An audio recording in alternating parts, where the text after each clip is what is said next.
Have you been diagnosed with liver disease? Contact Prism Clinical Research for more information about our upcoming liver disease studies.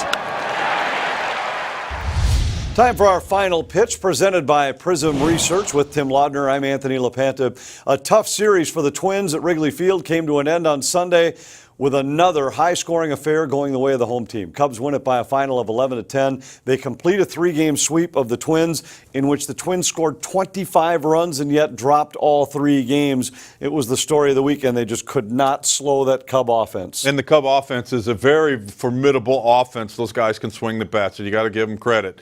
However, the Twins pitchers didn't do a whole lot to try to get him off their game. However, the Twins offensively did score some runs. And Troy Hawkins, during the course of the weekend in the broadcast, talked about how it's very seldom that you are on hitting on all cylinders in all parts of your game, offensively, defensively, pitching, base running, and especially over the course of a 162-game schedule. The Twins offensively swung the bats this weekend. However, the pitching did not follow through. Twins were down big early in this game and rallied to get within a run. They were down 9-1.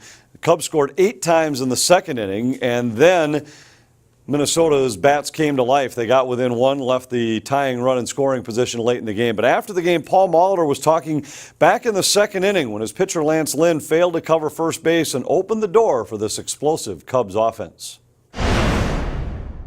You know, we gave him an extra out. I think that was probably the biggest thing that stuck out to me. They hit some balls. You know, they kept at it on. McGill came in, and you know, we couldn't get off the field until they put up an 8. But, you know, an offense like that, outs that should be outs, and you don't get them, that was problematic for me. The arithmetic said it was about 5 extra runs because of that particular play.